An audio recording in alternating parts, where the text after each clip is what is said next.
안녕하십니까. 전하트 교수입니다. 이번 시간 여러분들 챕터 1에 보시면 연료 및 소각로에 대해서 공부를 하도록 하겠습니다. 자, 먼저 여러분들 교재에 보시면 1번 연료편이 있습니다.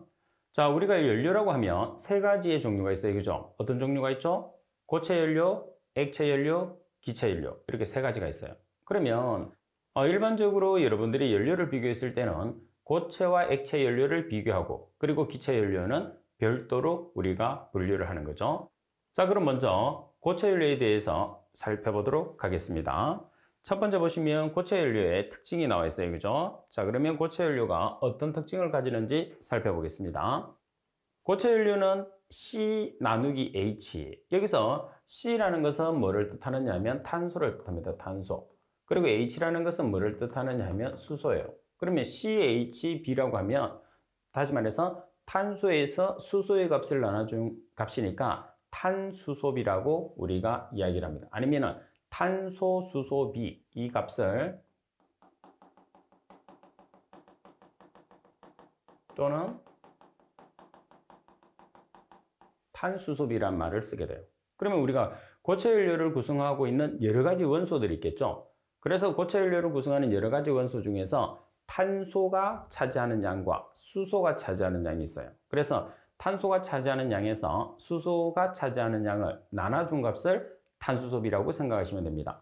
자, 따라서 탄수소비의 값이 얼마 정도의 범위를 가지느냐면 15에서 20 정도의 범위를 가진다. 이렇게 여러분들이 이제 15에서 20 범위를 가지는 연료가 고체 연료다, 이렇게 생각을 하시면 됩니다. 그리고 두 번째, 고체 연료는 액체 연료에 비해서 수소 함유율이 적어요. 자, 우리가 일반적으로 가장 이상적인 연료 같은 경우에서는 탄소와 수소가 가장 적정하게 구성되어 있는 상태를 뜻하거든요. 그래서 보통 탄소의 함유량이 80%, 그리고 수소의 함유량이 20% 이상으로 구성되어 있는 것을 가장 적정한 연료를 구성하는 요소라고 그래요. 그 연료들이 대부분이 기체 연료거든요. 그러면 액체 연료나 고체 연료 쪽으로 갈수록, 특히 고체 연료로 갈수록 탄소와 수소의 비가 커지는 게 특징이에요. 그래서 탄수 소비가 커진다는 소리는 탄소에 비해서 상대적으로 수소의 함량이 작다는 소리가 되거든요. 그리고 나머지 불순물이 많이 포함이 되어 있다는 소리예요. 그래서 탄수 소비가 크면 클수록 우리가 연료의 질적으로 봤을 때 연료의 질이 떨어지는 거예요. 반면에 탄수 소비가 작으면 작을수록 연료의 질이 높다, 이렇게 여러분들이 보시면 되는 거죠. 그래서 연료의 질이 낮다는 것은 좋지 않은 연료, 연료의 질이 높다는 것은 좋은 연료다, 이렇게 보시면 되겠죠. 그래서 고체 쪽으로 가면 갈수록 탄소에 비해서 수소나 산소나 나머지 불순물들이 많이 포함되어 있기 때문에 수소의 함유량이 적어져서 탄수 소비가 커지게 되는 거죠. 자, 그리고 고체 연료는 액체 연료에 비해서 산소 함유량이 크다고 그랬어요. 그래서 산소 함유량이 크다는 것은 실제로 보면 말씀드린 것처럼 탄소와 수소의 함량이 적절해야 되거든요. 그러면 예를 들어서 수소의 함유량이 적고 산소의 함유량이 많고 황의 함유량이 많고, 그래서 수소를 제외한, 탄소와 수소를 제외한 나머지 함유량이 많으면 상대적으로 뭐의 값이 작다는 소리냐면 수소의 값이 적은 연료다, 이렇게 여러분들이 생각하시면 되죠. 그래서 실제로는 발열량이 떨어진다, 이렇게 볼 수가 있어요. 자, 그리고 네 번째, 고체 연료의 연소 속도는, 연소 속도라는 것은 말 그대로 연소가 되는 속도, 연료가 타는 속도라는 뜻입니다. 연료 단위 표면적당 단위 시간당 연료량으로 나타낸다고 그랬어요. 그러면 여기서 우리가 연소 속도라는 것을 표현을 했을 때 보시면 연료의 단위 표면적, 단위 표면적이 제곱미터죠. 그리고 단위 시간 아워, 그리고 연료량 킬로그램. 다시 말해서 연소 속도를 나타냈을 때 단위로 표현하게 되면 킬로그램 퍼 아워, 시간 단위의 표면적당, 다시 말해서 면적당이니까 제곱미터, 용적당으로 나오면 미터의 삼성이 되는 거죠. 따라서 연소 속도의 단위는 킬로그램 퍼 아워 제곱미터로 표시한다는 소리예요. 자, 그리고 2번과 3번에서 표현한 것처럼 항상 고체 연료는 기체 연료와 비교하는 게 아니고 액체 연료, 그래서 고체와 액체 연료가 두 개가 서로 비교 대상의 연료가 된다, 이렇게 여러분들이 생각하시면 되겠죠. 자, 그리고 다섯 번째 보면 점화와 소화가 용이하지 못하다고 그랬어요. 그러면 점화와 소화가 잘 되지 않는다는 거죠. 그러면 여기서 점화라는 것은 뭐예요? 점화라는 것은 불을 켜는 거예요. 연료에서 불이 붙는 거죠. 반면에 소화라는 것은 불을 끄는 거예요. 그러면 고체 연료 같은 경우는 당연히 우리가 불을 켠다든지 아니 점화를 한다든지 아니면 불을 끈다든지 소화 과정이 어려울 수밖에 없겠죠. 여러분들이 뭐를 생각하느냐면 자 우리가 모닥불을 피워요. 자 모닥불을 피우는데 또는 연탄을 피우는데 피워놓고 갑자기 내가 밖에 외출해야 될 일이 있어요. 그래서 오늘 못 들어와. 그럼 어떻게 해요? 위험하니까 불을 꺼야 되겠죠. 그럼 모닥불을 끄고 가야 되는데 어떻게 해야 되죠? 물을 부어야 된단 말이에요. 자 그런데 조금 그 물을 붓고 나가려고 하는데 다시 연락이 와서 안 와도 된다. 약속이 취소됐다고 그래요. 그럼 또 어떻게 해요? 또 모닥불을 피워야 되죠. 그래서 점화나 소화가 액체 연료에 비해서 상당히 불편하죠. 자 그리고 인화나 폭발성의 위험성이 적다고 그랬어요. 인화라는 것은 불 붙는 거죠. 그래서 인화점이라는 게 있고 착화점이라는 게 있거든요. 우리가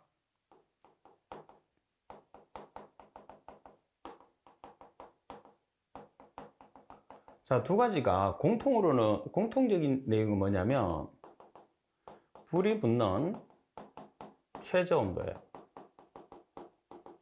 자, 불이 붙는 최저 온도인데 인화점은 저마원이 있어야 돼. 자, 착화점이라는 것은 저마원이 없어요.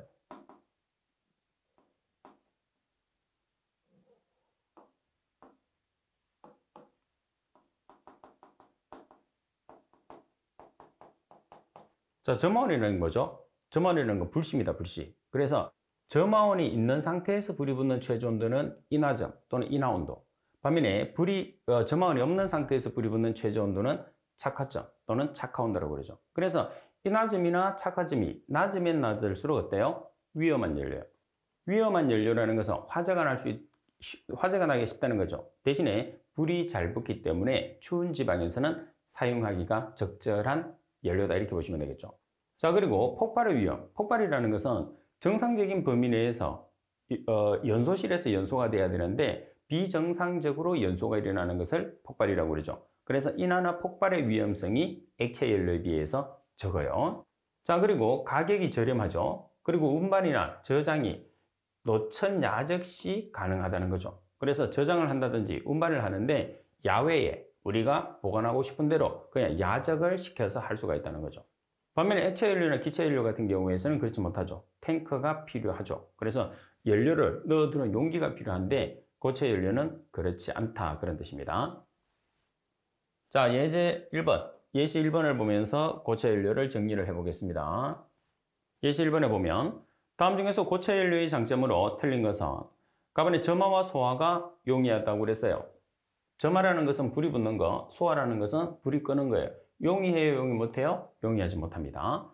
나번에 인화나 폭발의 위험성이 적다. 인화라는 것은 우리가 불씨가 있는, 점화원이 있는 상태에서 불이 붙는 최저 온도. 그리고 폭발이라는 것은 이상연소. 그래서 인화나 폭발의 위험성이 액체 연료에 비해서 적습니다. 맞습니다. 자, 그리고 가격이 저렴하죠. 그리고 저장 운반 시에 노천 야적이 가능하죠. 반면에 액체 연료나 기체 연료 같은 경우에서는 탱크를 사용해서 보관을 해야 되고 노천 야적이 불가능하죠. 따라서 설명이 잘못된 것은 가번이 정답이 되는 거죠.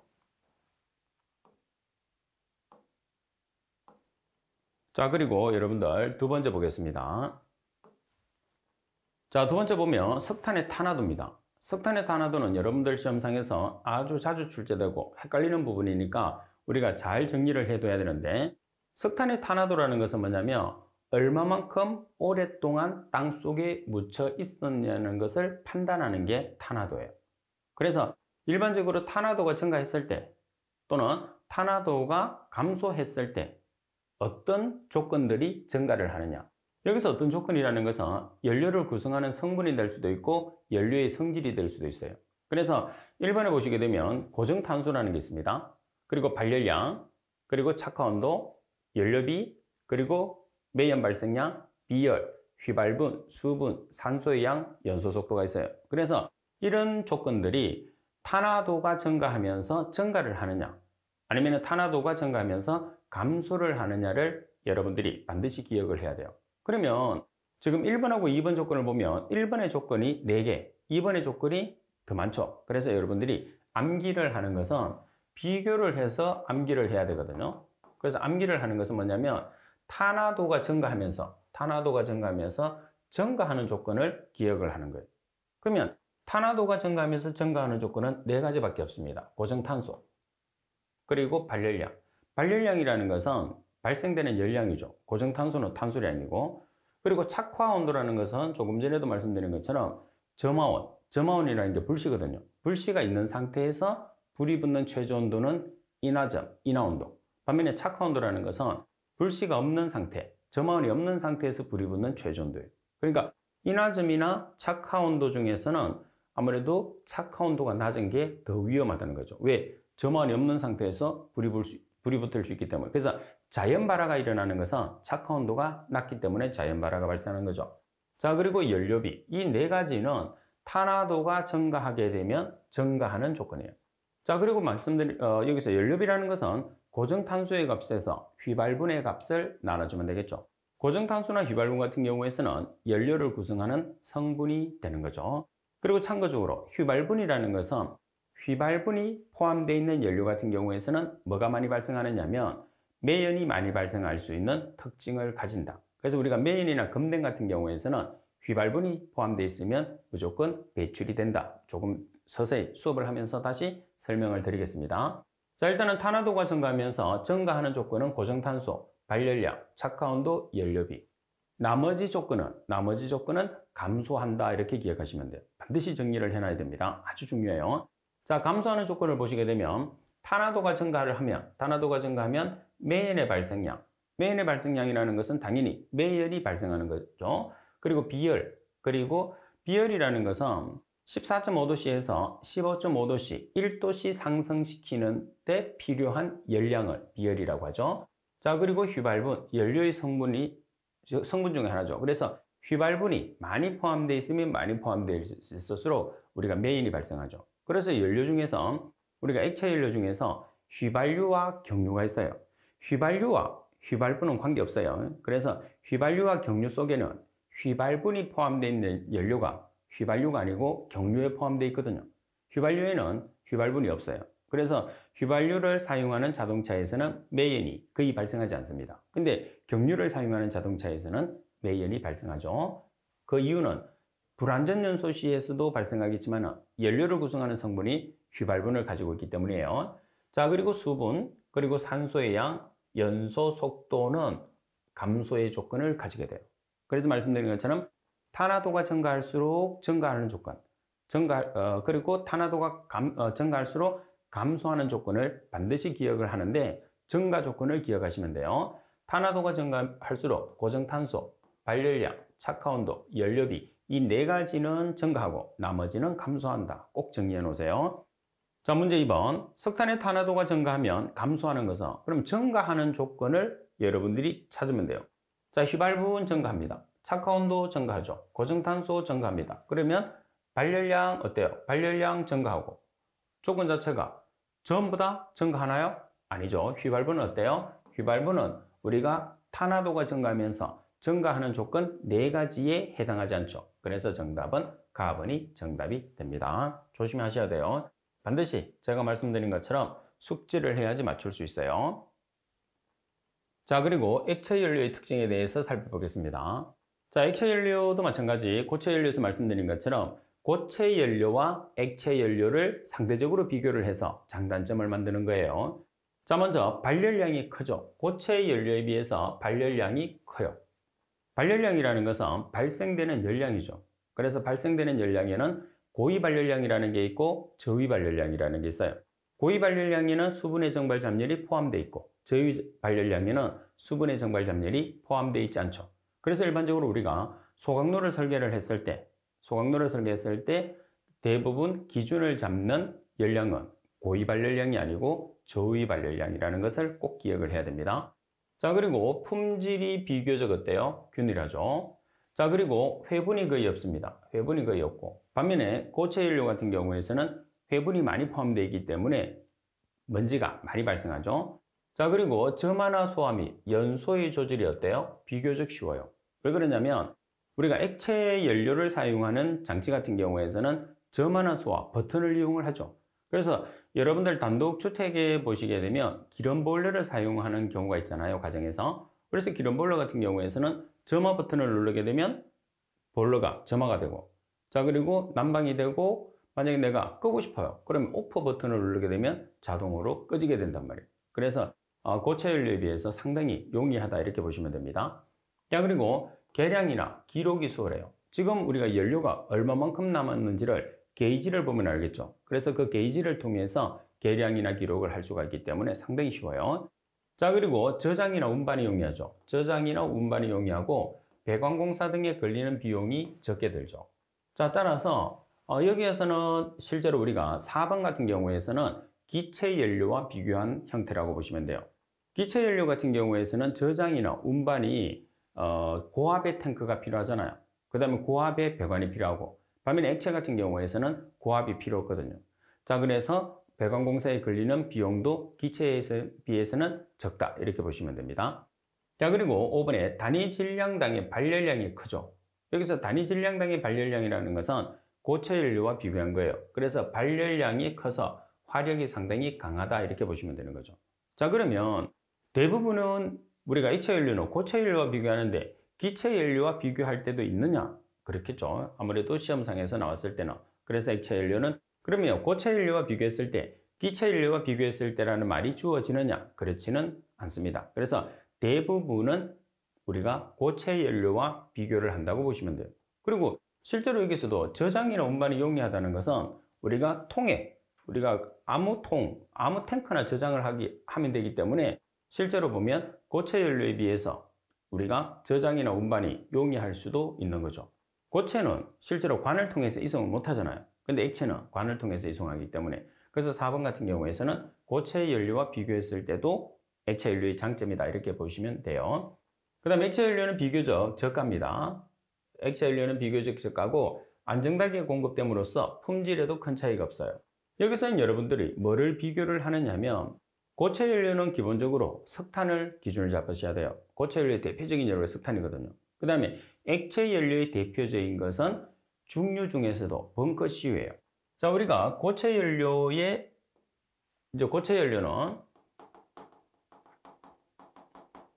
자, 석탄을 기준을 한단 말이에요. 반면에 액체 연료 같은 경우에서는 뭐가 있느냐 하면 휘발유, 경유, 등유, 중유 이렇게 세 가지가 있어요. 근데 여기서는 우리가 휘발유나 경유 같은 경우에서는 자동차에서 사용하잖아요. 근데 지금 여기서는 주로 어디서 사용하는 연료를 이야기하느냐면 사업장에서 사용하는 연료를 이야기합니다. 그래서 사업장에서는 주로 중유를 사용을 해요. 광역시를 제외한 나머지에서는. 자, 그러면 중유 중에서도 중유를 점도에 따라서 나타내면, 여기서 점도라는 것은 끈적끈적한 성질을 점도라고 그래요. 따라서 점도에 따라서 나타내면 벙커 AU, 벙커 BU, 벙커 CU 이렇게 세 가지로 나타내거든요. 자, 여기서 점도가 큰 게 실제로 보면 점도는 크면 클수록 연료가 좋지 않은 거예요. 그러면 가장 저질의 연료가 뭐가 되느냐면 벙커 CU가 되거든요. 그래서 주로 우리가 액체 연료 중에서 가장 많이 사용하는 연료는 벙커 CU가 되는 거죠. 그래서 왜 벙커 CU를 쓰느냐? 가격이 가장 저렴하기 때문에. 그러면 벙커 CU의 단점은 뭐냐면 오염 물질이 많이 포함되어 있다는 거예요. 그럼 오염 물질이라는 것은 우리가 방지 시설을 이용해서 제거할 수가 있거든요. 따라서 벙커 CU를 사용하기 때문에 오염 물질은 많이 포함되어 있으나 발열량도 크고 그리고 가격도 저렴하다 이렇게 보시면 됩니다. 그리고 액체 연료는 화재나 역화의 위험성이 있어요. 자, 화재라는 것은 당연히 뭐죠? 화재라는 것은 불이 나는 것을 뜻하죠. 그래서 연소실을 제외한 나머지에서 연소가 되면 그런 화재가 되는 거죠. 그리고 역화라는 것은 뭐냐면 백파이어 현상이라고 해서 불꽃이 타는 연소 속도가 있어요. 그리고 이 연소 속도가 있으면 이 불꽃이 바깥으로 나가줘야 되거든요. 바깥으로 나가는 속도를 분출 속도라고 그래요. 그래서 연소 속도에 비해서 분출 속도가 크면, 바깥으로 내보내는 속도가 크면 정상 연소가 일어나는 거예요.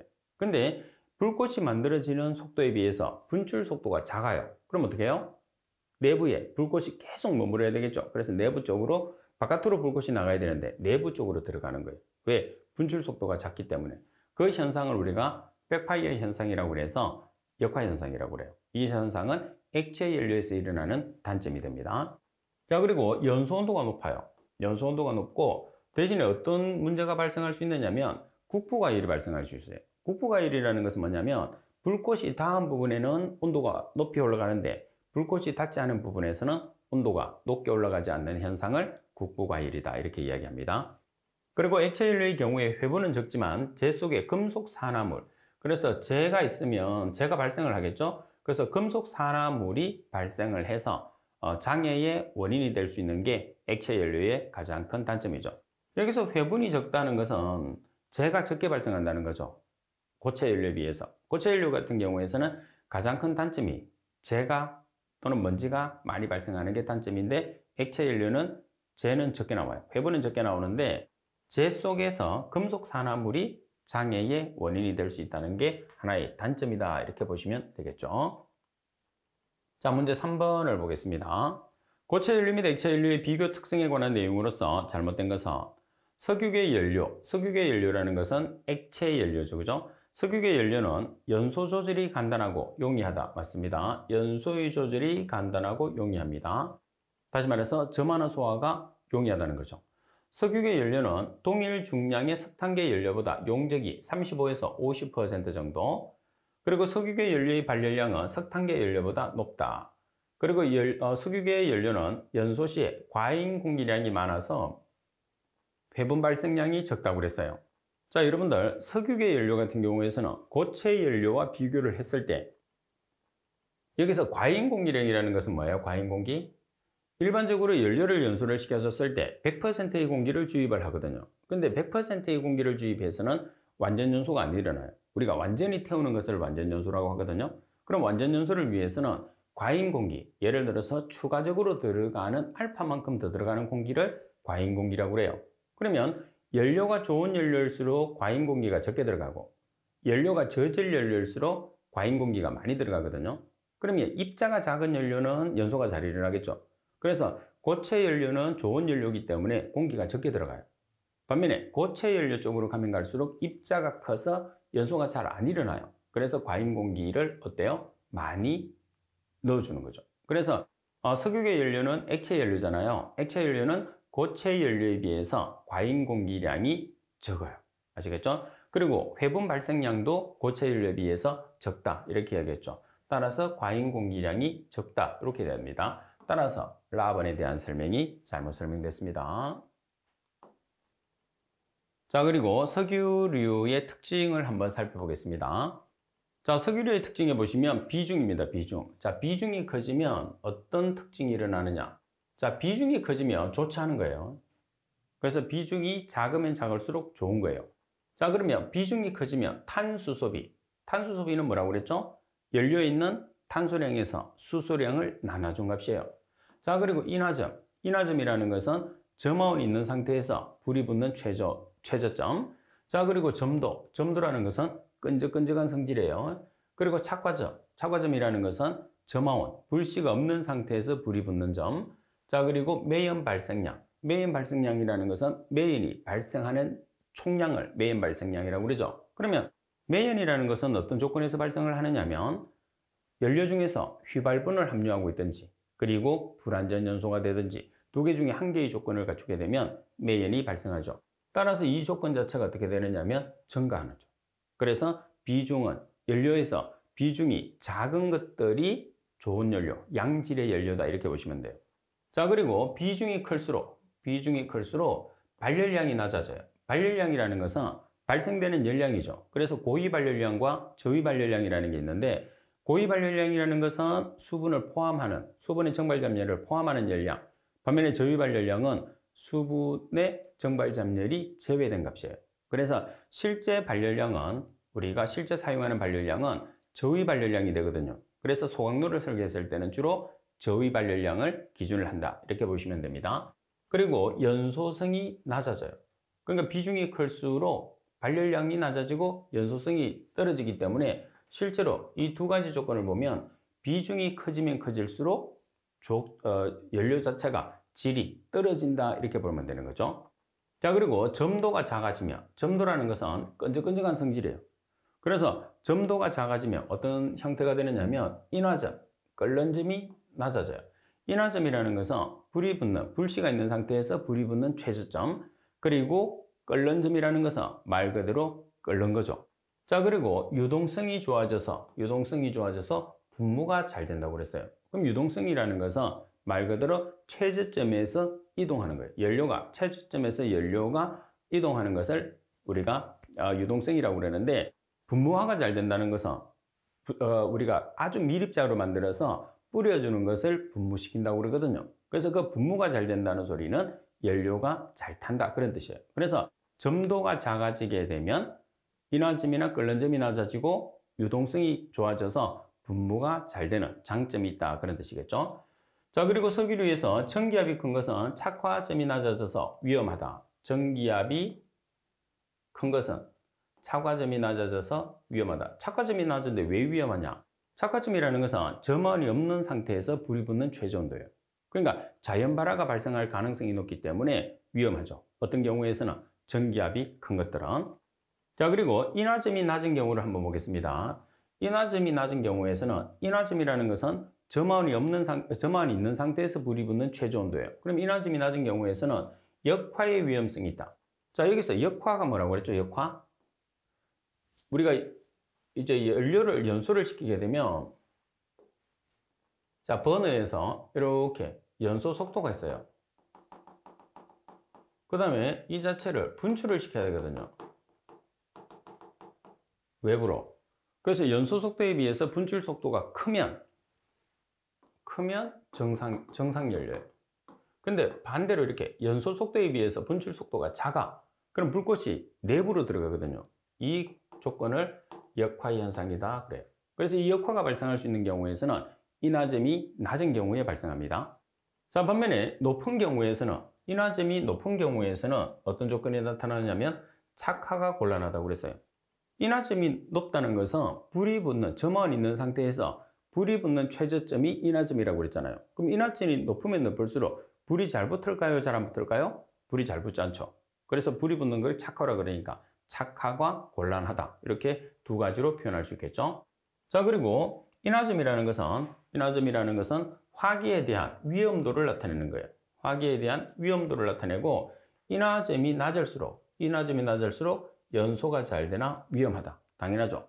여기서 연소가 잘 된다는 것은 뭐냐면 불이 잘 붙기 때문에, 낮은 온도에서 불이 잘 붙기 때문에 연소가 잘 되는 거죠. 그러면 낮은 온도에서 불이 잘 붙는다는 소리는 역으로 이야기하면 어떤 조건이 되는 거죠? 다시 말해서 화재가 발생할 가능성이 가장 높다. 그럼 화재가 발생하면 좋은 거예요? 나쁜 거예요? 나쁜 거죠. 그래서 여러분들이 지금은 석유계 연료에 대한 특징들을 살펴보시는 거죠. 그래서 어떤 조건이 커졌을 때, 어떤 조건이 작아졌을 때 어떤 성질이 커지고 작아지는지를 확실하게 숙지를 해 주셔야 돼요. 자, 문제 4번. 다음 중에서 액체 연료인 석유류에 대한 내용으로서 틀린 것은, 비중이 큰 것들은 좋지 않은 거라고 그랬죠. 비중이 커지면 탄수소비가 커져요. 탄수소비가 커지면 탄소와 수소의 비가 크다는 소리는 탄소 함량에 비해서 수소 함량이 작다는 소리예요. 그러면은 저질의 연료가 되죠. 자, 그리고 비중이 커지면 발열량이 어떻게 되느냐? 감소해요. 발생되는 열량이 낮아집니다. 자, 그리고 답은 점도가 작아지면, 점도가 뭐라고 그랬어요? 끈적끈적한 성질이라고 했어요. 그래서 끈적끈적한 성질이 낮으면 낮을수록 좋은 연료입니다. 따라서 점도가 작아지면 인화점이 높아진다고 그랬어요. 자, 여기서 인화점이라는 게 뭐죠? 점원 있는 상태에서 불이 붙는 최저 온도예요. 그럼 좋은 연료는 화재의 위험성이 있겠지만 인화점이나 착화점이 어떻게 돼요? 낮아지겠죠. 인화점이 낮아지면 착화점이 당연히 낮아지니까. 그래서 점도가 작아지면 좋은 연료이기 때문에 인화점은 어떻게 돼야 되죠? 낮아져야 된다, 이렇게 봐야 되겠죠. 자, 그리고 답은 점도가 작아지면 유동성이 좋아져서, 그래서 최저점에서 연료의 이동을 우리가 유동성이라고 그러거든요. 그래서 유동성이 좋아지면 어떻게? 우리가 연료를 연소시키기 위해서 분사시키는 것을 분무라고 그러거든요. 그래서 분무가 어떻게 되죠? 용이하게 되는 거죠. 반면에 점도가 커지게 되면 움직임이 거의 없기 때문에 분무가 잘 되지 않는다, 이렇게 봐야 되겠죠.